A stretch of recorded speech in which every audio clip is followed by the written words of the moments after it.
Hey everyone, this is Shreyas and welcome back to another video. So I've been using the Moto G52 for a bit over a week now, and I got to say this is a phone that I am really excited for. I'm glad that such a phone is available for such a price in the Indian market, and it is definitely going to shake the budget market up. And for people who are looking for a certain kind of an experience, this is the perfect phone for them. So to find out more, stay tuned till the end of the video. So if you like this kind of a video, make sure to hit that like button, subscribe to the channel and turn on notifications. Without any further delay, this is Shreyas and let's check that out.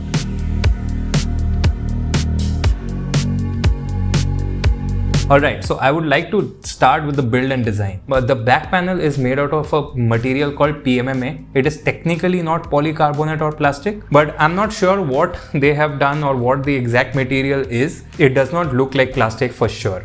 It gives a very glass-like look in my opinion, and it feels really good to hold. It has a nice satin finish at the back, so it is definitely better than most glossy plastic materials which other phone backs have. And there is a certain kind of shimmer you would see, which actually I really dig it. I really like it. Kind of reminds me of my old OnePlus 8 Pro in the ultramarine blue variant. The only negative is that it is not completely fingerprint resistant. It does catch a few fingerprints, and that's something you should keep in mind of. The other thing is that the frame of the phone is made out of glossy plastic, but it is darkened out chrome finish, so you can't see a lot of fingerprints on it. But if you look closely, it still does catch fingerprints. The other thing is that I think the camera module is really nice. The slight sloping of it into the camera lenses looks really nice, and because it is not that high, table wobble is very low, almost nil. So that's a big thumbs up from my end. The other thing is, if you look at the phone from the front, the bezels are so thin and the chin is so thin. It looks really good, and especially if you put the case on, the bezel look even smaller because of that. And that's something I think it's a very premium looking phone in my opinion. On the right hand side, you get a capacitive fingerprint reader which is baked onto the power button itself. Now the only negative that I personally felt is that the volume buttons is above the power button, which makes it a bit tough to reach. You definitely have to move around a bit and adjust a bit to reach to the volume buttons. So that's my only complaint about the design of the phone. And the rest of the things, that it has a headphone jack, it is charged by Type-C adapter. It also has stereo speakers, which I will come to at the later part of the video. But overall, I really like how the phone feels and looks in the hand. Obviously, what is the cherry on top is that it weighs only 170 grams, so it's extremely light. The display is amazing on this phone for this particular price range. You get an OLED display, you have decent color accuracy on it, the brightness is adequate for outdoor visibility, so that's great. And the cherry on top is the 90 Hz refresh rate. Overall, for content watching, the display is really great. One thing you do miss out on this particular display is HDR10 Plus support, so that's something that's not there, but it does have Widevine L1 certification, so Netflix, Prime and other streaming apps, 1080p streaming is not an issue at all. The only thing is that if only it had that HDR certification, it would have been probably the best display in this budget, but definitely to look at because of this particular bezel design, is going to be one of the best looking ones in my opinion anyway.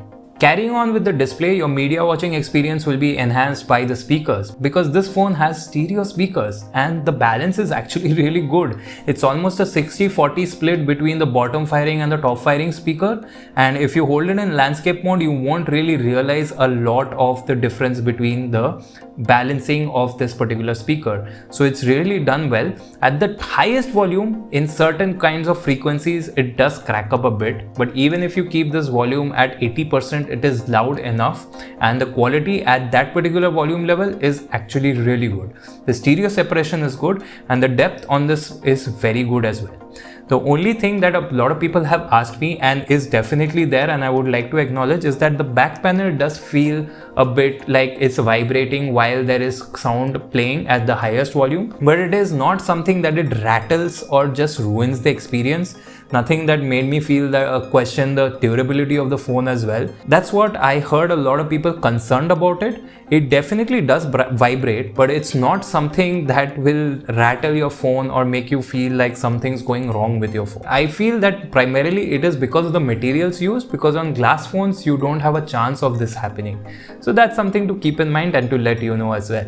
Another thing in your media experience is that this has a 3.5mm jack, and honestly the power delivery from this particular jack is really good. So I enjoyed whatever wired earphones and headphones I could use, and I feel you won't even have a problem driving IEMs. Now it won't be the best or the cleanest output according to me for whoever is a hardcore audio enthusiast, but definitely they're more than adequate and can drive most good headphones. The next thing is the haptics. Now honestly, I haven't used budget phones in a long time, so I'm not sure about the benchmarks and the comparison with other phones. It's probably using a coin style vibration motor which is very old. It does, kind of decrease the experience a bit, but I'm definitely not going to complain for 13,500 to be very honest. It is good.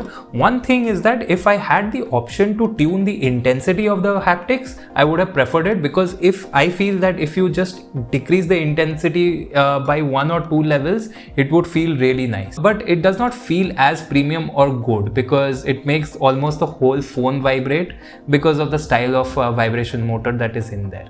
Alright, the next thing is battery and charging. Now in the box you get a 33 watt fast charger, which is great for this particular price when mostly chargers are becoming extinct, and this phone comes with a 5000 mAh battery. Now about the battery life first. It's very tough to kill this phone, man. I don't know. I have struggled to kill this phone. I don't know if it's the processor that is efficient or what, but it's really tough to drain this phone. It easily gets 9 hours screen on time in my opinion.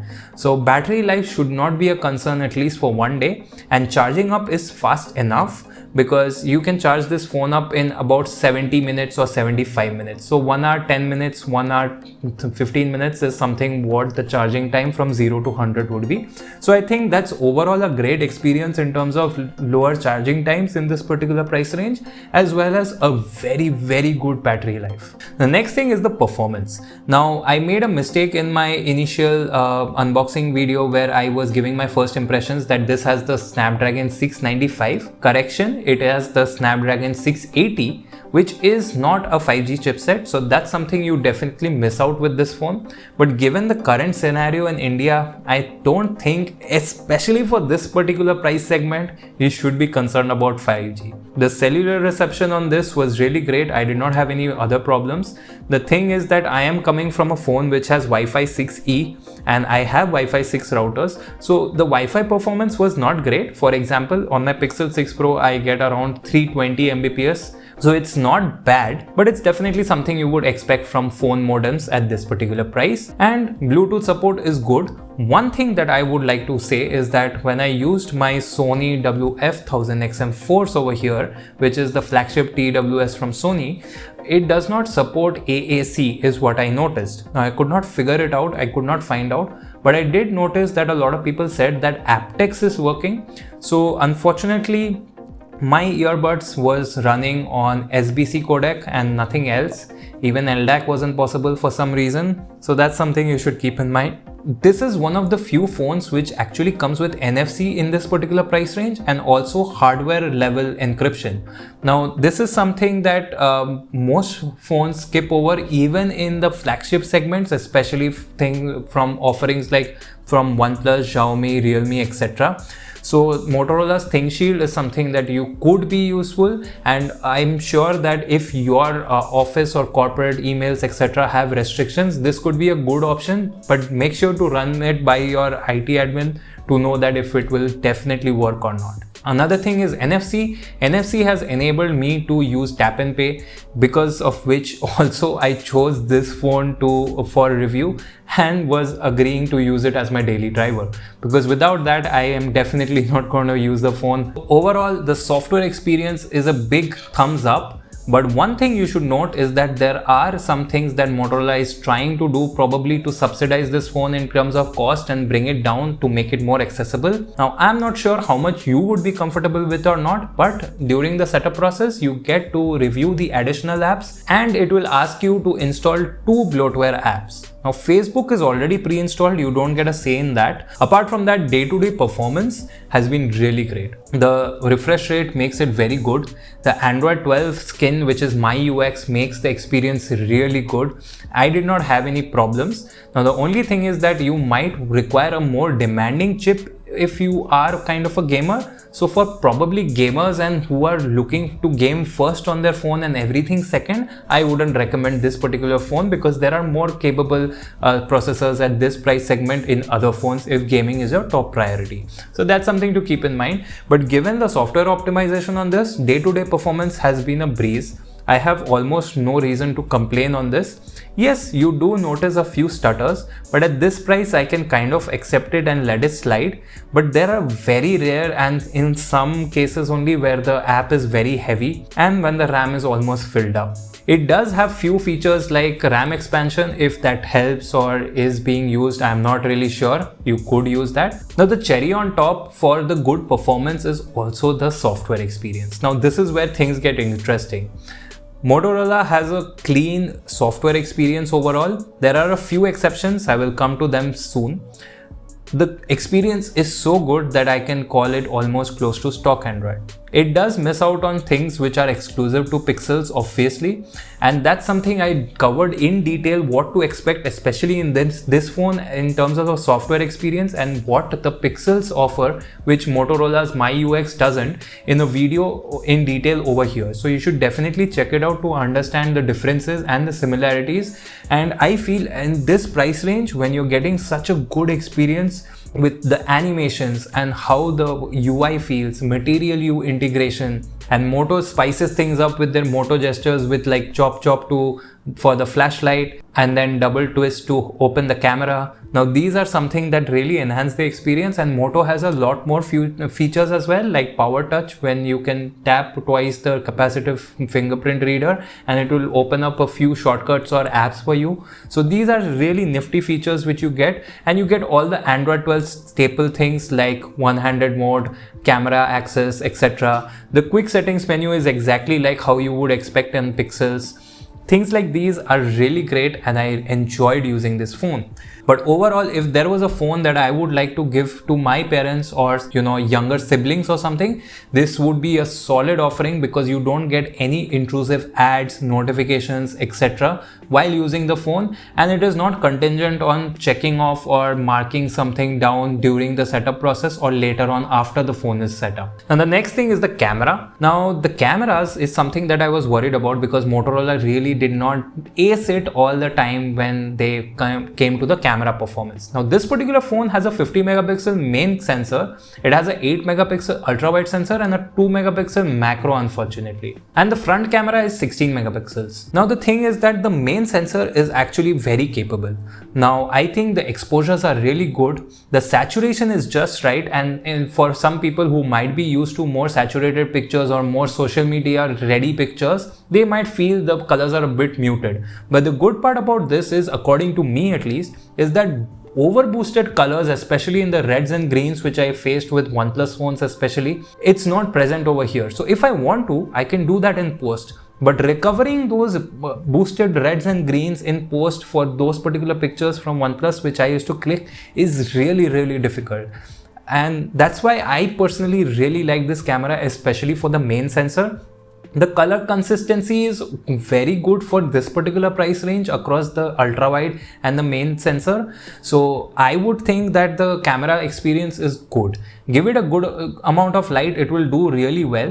One thing is that the HDR processing is not the best, because again I just for an experiment installed Gcam onto it, and just the one part which is that the exposure is good, your subject will be well exposed and no overexposure there. Only that if there are very harsh highlights, they will tend to get blown out. That's something you should keep in mind. And if you want, so I could make a comparison between Gcam and the stock camera app, although I feel that the differences are not much. The colors are something that I really appreciate, especially for this price range. The ultra wide is something really good, and the color accuracy, especially in low light, is something that I was really taken aback by. It is really good.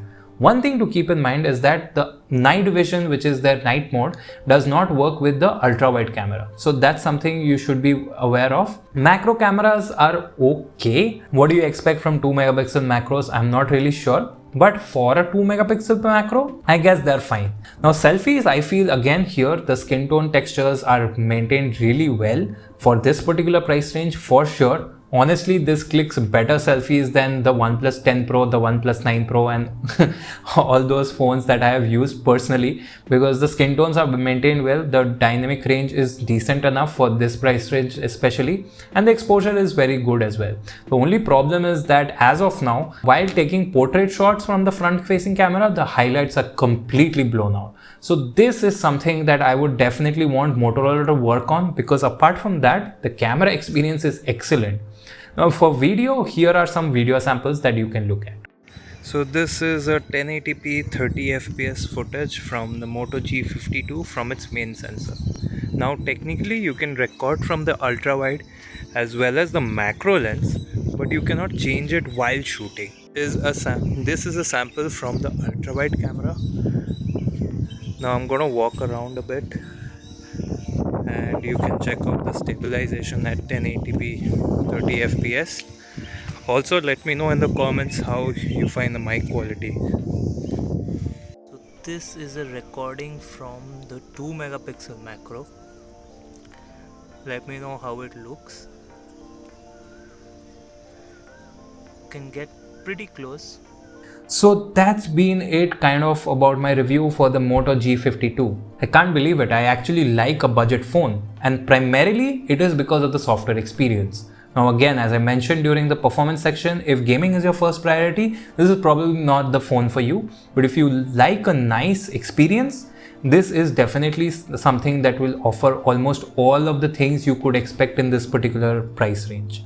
Are there some improvements that can be made? Absolutely. It is not a perfect phone. The volume button, as I mentioned, is something that is kind of awkwardly placed. The other thing is that the back vibrates a bit at the highest volume, so that's something they could work on for the next iteration. And the few improvements that I mentioned in the camera section will definitely make the experience a lot better. So that's been it for this particular video. I hope you liked it. Thank you for watching, and I'll catch you in the next one.